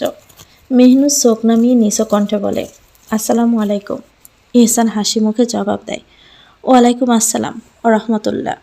তারপর কিছু না বলে বাহিরে দাঁড়িয়ে থাকে। বুকে দুই হাত ভাঁজ করে ক্লান্ত শরীর, চোখে তৃষ্ণার্ত দৃষ্টি। সারাদিন এই মুখটা দেখেনি সে। এখন মনে হচ্ছে চিরকাল শুধু এই মুখখানার দিকে তাকিয়ে থাকতে। মেহনুর বিরক্ত চোখে তাকায়, ভিতরে আসবেন নাকি বাকিরা তো বাহিরে থাকবেন? এহসান হালকা হেসে গা এলিয়ে ভিতরে প্রবেশ করে। মেহনুর দরজা বন্ধ করতেই হঠাৎ এহসান তাকে শক্ত করে জড়িয়ে ধরে। মেহনুর কিছুটা বিস্মিত হয়, কিন্তু আজ প্রথমবার নিজ ইচ্ছায় আলতো করে হাত রাখে এহসানের পিঠে। এহসান মেহনুরকে আরও শক্ত করে চেপে ধরে, গভীর গলায় পিসপিস করে, তোমার এই নরম শরীরটা যতক্ষণ আমার বুকে লেপ্টে থাকে, ততক্ষণই আমার দেহে প্রাণ থাকে। তারপর আস্তে করে মেহনুরকে আগলা করে তার মুখে হাত রাখে। মেহনুর অপলক দৃষ্টিতে তাকিয়ে থাকে। আপনার এসব করতে কি ক্লান্ত লাগে না? এহসান মৃদু হেসে বলে, তোমার ন্যায় তাকালে আমার সব ক্লান্তি প্রশান্তিতে পরিণত হয়। এরপর আর কিছু না বলে মেহনুরের ঠোঁট নিজের ঠোঁটে ডুবিয়ে দেয়। মেহনুরের ভিতরটা দুরু দুরু করছে। এটা তাদের ঘর নয়, যদি কেউ দেখে ফেলে। কিন্তু বাধা দেওয়ার কথা মনে আসলেও দেয় না, শুধু চোখ বন্ধ করে অনুভব করে এহসানের উষ্ণতা। কিছুক্ষণ পর এহসান ধীরে ধীরে তাকে ছেড়ে দেয়। মেহনুর লজ্জায় মুখ আরও লাল হয়ে যায়। এহসান প্রশান্ত দৃষ্টিতে তাকিয়ে থাকে। আপনি হাত মুখ ধুয়ে আসুন, আমি খাবার দিচ্ছি। এহসান হাসি মুখে মাথা নাড়ে। মেহনুরের কপালে আলতো করে ঠোঁট ছুঁয়ে ঘরের দিকে চলে যায়। মেহনুর রান্নাঘরের দিকে এগিয়ে যায়, মনে এক অদ্ভুত প্রশান্তি নিয়ে। রাতের ছাদে দুটি নীরব প্রতিচ্ছবি। রাত গভীর, আকাশে অসংখ্য তারা জ্বলজ্বল করছে। এহসান আর মেহনুর ছাদে দাঁড়িয়ে আছে। মেহনুর এক দৃষ্টিতে ছাদের দিকে তাকিয়ে আছে, আর এহসান তাকিয়ে আছে মেহনুরের দিকে। তার কাছে ভয়ঙ্কর সুন্দর বলতে একটাই জিনিস, তার নারী। তার জন্য আকাশের সৌন্দর্যের কোনো মূল্য নেই। সে তার নারীকেই এসে বেশি সুন্দর ঘেরা মনে করে। কিছুক্ষণ চুপ থাকার পরে মেহনু দৃঢ় কণ্ঠে বলে, কিছু প্রশ্নের উত্তর দিবেন? এহসান গভীর গলায় জিজ্ঞেস করল, কেমন প্রশ্ন? মেহনু দীর্ঘশ্বাস ফেলে। আপনাকে আপন করার কথা ভাবলে কিছু প্রশ্ন আমার সামনে এসে দাঁড়ায়। এহসান একটু অন্যমনস্ক হয়ে যায়। কি সেগুলো? মেহনুর আকাশ থেকে দৃষ্টি সরিয়ে এহসানের পানে তাকায়। আমার বাপ চাচাকে আপনি এত কেন ঘৃণা করেন? আমি জানি তারা ভুল করেছে, কিন্তু আসল সত্যটা কি? এহসান চোখ নামিয়ে নেয়, গভীর শ্বাস নেয়। থাক, প্রয়োজন নেই এসব জানার। শুনলে তুমি ঠিক থাকতে পারবে না। মেহনুর মলিন হাসে। সত্য কখনো সাফা থাকে না। আমি যেভাবেই হোক জানবই। তাই আপনার মুখ থেকেই শুনতে চাই। বলুন না দয়া করে। এহসান তিক্ত হেসে বলে, সত্যি শুনতে চাও? মেহনুর মাথা নাড়ে, হ্যাঁ শুনবো। এহসান আরেকবার তিক্তভাবে হাসে। তারপর গভীর কণ্ঠে বলা শুরু করল। সালটা 2007 এর শেষের দিক। মেহরাজ আর তুমি তখন তালুকদার বাড়ির অংশ। আমি তখন হয়তো 10 কিংবা 11 বছরের একটা বাচ্চা। তুমি তো জানো, আমরা ভাইবোন আব্বার দ্বিতীয় পক্ষের সন্তান। আব্বার প্রথম স্ত্রী, এনিমা বেগম, মানে আমার বড় খালা, কম বয়সেই ক্যান্সারে মারা যান, রেখে যান 3 সন্তান, বড় ভাই মারুফ, ছোট ভাই নীরব, আর সবার বড় বোন আলিফা। বড় আম্মা মারা যাওয়ার পর আব্বা তার প্রথম স্ত্রীর ছোট বোনকে বিয়ে করেন, মানে আমার আম্মাকে। আর মেঝো বোনকে তোমার দাদাই বিয়ে করেন আব্বার বিয়ের 1 বছর পর। এহসান দীর্ঘশ্বাস ফেলে মেহনুরের দিকে তাকায়। মেহনুর তার দিকে একদৃষ্টিতে তাকিয়ে আছে, যেন আরো কিছু জানার অপেক্ষায়। এহসান আবারও চাপা শ্বাস ফেলে বলতে শুরু করে। অতঃপর 2007 সালের শেষের দিকে শুরু হয় এক ভয়ঙ্কর অধ্যায়, মৃত্যুর তাণ্ডব। পাশের গ্রামের জসিম জমিদার তখন বেশ ক্ষমতাবান ছিল, তার 2 ভাইসহ পুরো এলাকা নিয়ন্ত্রণ করত। তাদের সঙ্গে আমাদের জমি নিয়ে দীর্ঘদিনের বিবাদ চলছিল। জায়গাটা আমাদের, অথচ তারা নিজেদের দাবি করত। আব্বা আর চাচা বছরের পর বছর লড়ে গেছেন, কিন্তু কেউ এক আঙুলও ছাড় দেয়নি। কিন্তু হঠাৎই আপনজনের মধ্যেই ফাটল ধরে। চাচা আলাদা হয়ে যেতে চান, আব্বা চেষ্টার ত্রুটি রাখেননি, কিন্তু শেষমেশ ভাগ দিতে হয়। জমির অর্ধেক দিয়ে দেন চাচাকে, তবে তালুকদারদের যে 7-8টি বড় মঞ্জিল ছিল, তা তিনি রেখে দেন। এরপর থেকেই পরিস্থিতি আরও ঘোলা হতে থাকে। চাচা ক্ষিপ্ত হয়ে যান, চেয়েছিলেন শুধু জমি নয়, গুপ্ত সম্পত্তিগুলোও। কিন্তু আব্বা রাজি হননি। প্রতিশোধ স্পৃহায় চাচা সেই জমিটি জসিমদের দিয়ে দেন, জানিয়ে তারা এতদিন লড়ছিল। এবার তারা আমাদের পুরোপুরি ধ্বংস করতে উঠে পড়ে লাগে। আব্বা চেয়ারম্যান পদে দাঁড়ান, জসিমও। তখন হুমকির পর হুমকি আসতে থাকে। আব্বাকে, বড় ভাইদের, সবাইকে জানে মারার ভয় দেখানো হয়, যাতে পদ ছেড়ে দেওয়া হয়। কিন্তু আব্বা অটল ছিলেন, ভাইজানরাও। এহসান মেহনুরের দিকে তাকিয়ে বলে, ঈদের দিন পর আম্মা, আমার বড় ভাই এনাম, এমরান, এশা, সবাই নানা বাড়িতে যান। বাড়িতে রই আমি, বড় আপা, আব্বা, বড় ভাইজান, ছোট ভাইজান, বড় ভাবি, আর 10 বছরের ভাতিজি আলিসা ও ভাতিজা আরিফ। ছোট ভাইজান তখনও বিয়ে করেননি। ঈদের 4 দিন পরেই ভোটের দিন। ঈদের 3 দিনের দিন, রোজ শনিবার, সেদিন ছিল এক অভিশপ্ত দিন আমাদের পরিবারের, যেদিন সব শেষ হয়ে গিয়েছিল। ঈদের সময় হওয়ায় আমাদের যত লোকজন ছিল, তাদের ছুটি দেওয়া হয়। আব্বা বোকামি করে সবাইকে ছুটি দিয়ে দেন, শুধু হাসিব আর জয়নালনের আব্বা ছাড়া। ওরা তো আমাদের গ্রামেই ছিল, তাই আর তাদের যেতে হয় না। আর বাকি যে পালোয়ানরা ছিল, সবাই তখন বাড়িতে। সেদিন সকাল থেকেই আমাদের বাড়ির আশেপাশে কেউ না কেউ ঘোরাঘুরি করতে থাকে। এই জিনিস আমি লক্ষ্য করলেও সে সময় ছিলাম ছোট মানুষ, ওত বেশি পাত্তা দিইনি। আমার স্পষ্ট মনে আছে, সেদিন রাতের কথা। আমি যখন মসজিদ থেকে আসছিলাম, তখনই দেখতে পেয়েছি, সকালে যে লোক একজন করে ঘোরাঘুরি করছিল, এখন তারা সবাই একসাথেই ঘোরাঘুরি করছে। আমি বোকা, এসব ওত মাথায় ঢোকাই না। বাড়ি এসে ভেবেছিলাম, আব্বা নয়তো ভাইজানকে বলবো। কিন্তু তা আর হয়ে ওঠেনি। বড় আপা তার হাতে সন্দেশ বানিয়েছেন, সেটাই তৃপ্তিসহিত খেতে বসে যাই, সাথে বলেই যাই এ কথা বলতে। রাতের খাবার খেতে বসলাম। আমরা সবাই একসাথে খেলামও। খেয়ে উঠে উঠোনে বের হই আমি, আব্বা, আর ছোট ভাইজান। ঠিক তখনই দেখতে পাই, আমাদের গেটের বাইরে অনেক লোক। অনেক। আব্বা বেশ অবাক হয়ে যান। এসব কি হচ্ছে এখানে? আব্বার সামনে এগোতেই আমাদের গেট ভেঙে একটা ট্রাক প্রবেশ করে। আমি ভয়ে ছিটকে দূরে সরে যাই। ট্রাক থেকে নেমে আসে জসিম আর তার 2 ভাই, সাথে তাদের পালোয়ানরা। জসিম এসেই আব্বার সামনে দাঁড়িয়ে বলে, কথা শুনলি না তো, এখন হহুত পোস্তাবি। ছোট ভাইজান বাঘের মতো জসিমের দিকে তেড়ে এসে বলে, তোর সাহস কি রে হ? ভাইজান এতটুকুই বলতে পারে, তার বুক বরাবর 7-8টা গুলি একসাথে করে দেওয়া হয়। আমি সেদিন শুধু তাকিয়েছিলাম, শুধু তাকিয়ে। এই এই কিছু মুহূর্ত আগেও আমার ভাইজান আমার সাথে মজা করছিল, আর আমার ভাইজান গুলিবিদ্ধ হয়ে মাটিতে লুটিয়ে পড়ল। আমি আর আব্বা তখন থমকে দাঁড়িয়ে আছি, কিছু বলতে যাব, তখনই ওরা আমাদের হাত পা বেঁধে জমিনে হাঁটু গেড়ে বসিয়ে দেয়। ঘরে গিয়ে টেনে বের করে আনে আমার বড় ভাইজান, তার ছোট ছেলে, আমার বড় আপা, আমার ভাবি, আমার ভাতিজিকে। একে একে টেনে হিচড়ে বের করে আনে। জানিস, সেদিন আমার খুব কষ্ট হয়েছিল। দম বন্ধ হয়ে আসছিল। কেন জানিস? আমার বোনকে, ভাবিকে, হারাম পুরুষ দেখে নিয়েছিল। তারা আমার চোখের সামনে আমার বড় ভাইজানটাকে কুপিয়ে ফেলে। একেবারে মেরে ফেলে। কিন্তু কেন জানি, আমার কান্না আসছিল না। আমি পাথর হয়ে গিয়েছিলাম, আমি শুধু দেখছিলাম, শুধু। ওরা আমার ভাইজানের শরীরটা টুকরো টুকরো করে, তাতে থেকে রক্ত বের করে, আমায় আর আব্বাকে গোসল করাই। জানিস, তোর বাপ চাচা কিন্তু গেটের বাইরে ছিল। তারা সেখানেই ছিল। তারা কিভাবে পারল এমনটা করতে? এক একজন এক একবার উকি মেরে দেখে যায়, এসে একটু পর পর। কিন্তু কিন্তু কিছু করে না। অথচ এরাই ছিল আমাদের আপন। আমার ভাতিজা, কলিজা অবধি ছিঁড়ে আনে ওরা। এতেও আমার কষ্ট নয়। হয়ে গেছে তো, হয়ে গেছে। কিন্তু কিন্তু ডট ডট ডট এ বলেই এহসান থেমে যায়। বুক ফেটে কলিজা বেরিয়ে আসতে চায়। মেহনুর নিজের মধ্যে নেই, একটা ঘোরের মধ্যে চলে গেছে, অঝরে কাঁদছে সে। এই নির্মম পরিস্থিতির কথা শুনে, কতই না অসহায় ছিল সেদিন তার ছোট্ট পাপিষ্ঠ পুরুষটা। এহসান এবার কেঁদে উঠে মেহনুরের দিকে তাকিয়ে বলে, কিন্তু ওরা ওরা আমার ফুলের মতো দুই বোন, আমার বড় আপা, আমার ভাবিকে, আমার ছোট্ট ভাতিজিকে, টেনে সামনে নিয়ে আসে। তাদের কাপড় টেনে খুলে ফেলে। তারা চিৎকার করে, আকুতি করে। কিন্তু কিছু সম্ভব হয় না। আমার আব্বা চিৎকার করে বলেন, আল্লাহর দোহাই লাগে, প্রয়োজন সব নিয়ে নাও, আমার মেয়ে, নাতনিকে ছেড়ে দাও। আমি হাউমাউ করে কেঁদে উঠি। কিন্তু হয় না, কিছু হয় না, কিচ্ছু না। আমি চোখ বন্ধ করে নেই।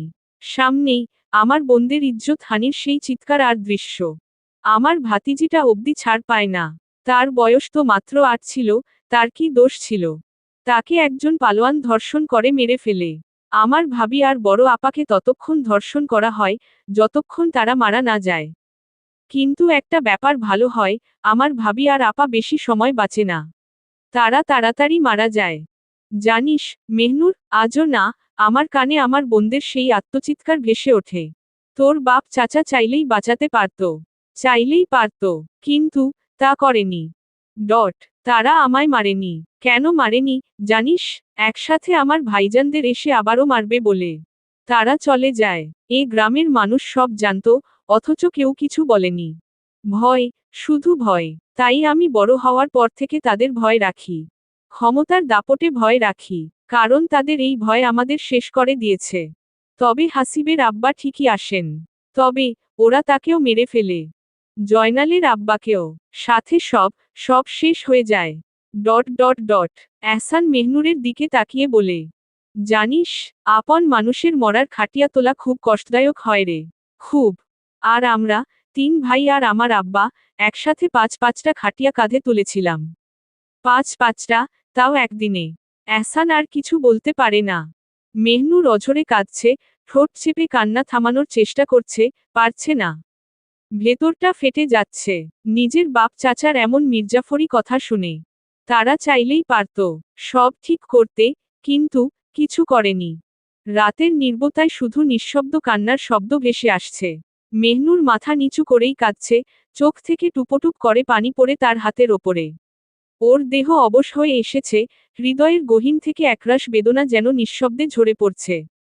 এহসান মেহনুরের দিকে তাকিয়ে হেসে বলে, দেখো, তুমি শুনেই কাঁদছ, অথচ আমি এসবের স্বয়ং সাক্ষী। আচ্ছা, এরপরও কি তুমি আমায় ঘৃণা করবে? নিজের বাপ চাচার পক্ষ নেবে? কোনটা? মেহনুর চোখ মুছে এহসানের দিকে তাকায়, গভীর দৃষ্টিতে। তারপর ধীর, স্থির কণ্ঠে বলে, ঘৃণা, আমি আপনাকে এখন করি না সেটাই আগেই বলে দিয়েছি। আর পক্ষ নেওয়ার কথা যদি বলেন, তাহলে কোনো পশুও তাদের পক্ষে কথা বলবে না। তবে আমি আপনার মতো তাদের ঘৃণা করতে পারবো না। যতই হোক, তারাই তো আমার আপনজন। এহসানের মুখ থেকে হাসিটা মিলিয়ে যায়। মলিন কণ্ঠে প্রশ্ন করে, আর আমি কে তোমার? মেহনুর একটুও দ্বিধা না করে বলে, আপনি আমার পাপিষ্ঠ পুরুষ, আমার প্রাণপ্রিয় পুরুষ। এহসান থমকে যায়। এমন উত্তর সে কল্পনাও করেনি। কিছুক্ষণ চুপ থেকে বলে, আবেগের তাড়নায় বলছো না তো? মেহনুর এবার আকাশের দিকে তাকিয়ে দীর্ঘশ্বাস ফেলে, আপনি আমার আবেগ নন, আপনি আমার বাস্তব। আপনিই আমার সব। এই কদিনে আমি তা ঠিকই উপলব্ধি করেছি। এহসান এবার আরো গভীরভাবে তাকায় মেহনুরের চোখে। ভালোবাসো আমায়? মেহনুর এক মুহূর্ত এহসানের চোখের দিকে তাকিয়ে থাকে।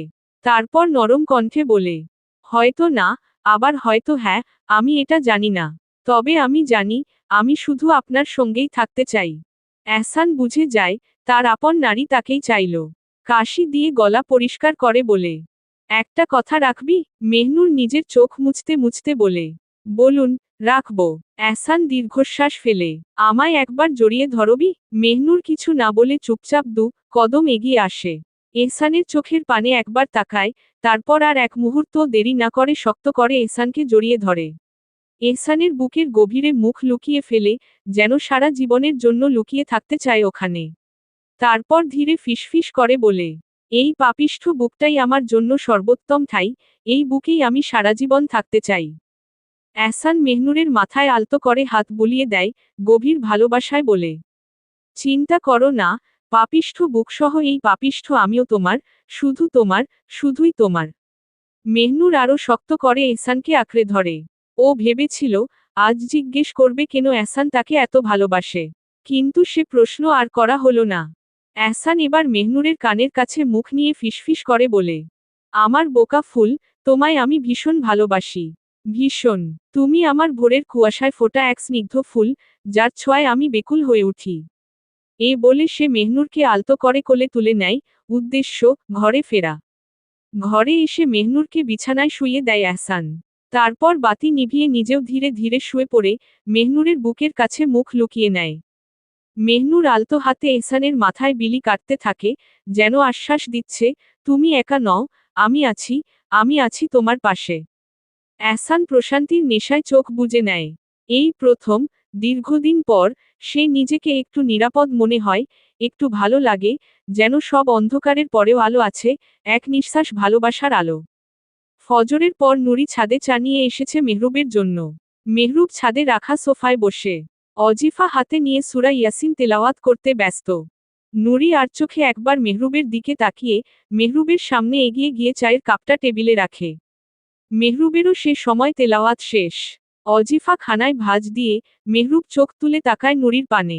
একখানা সাদা হিজাব পরনে নুরির, এই হিজাব 3 বছর আগে সে দাদাজানের সাথে উমরাহ করতে গিয়েছিল, তখনই এনেছিল।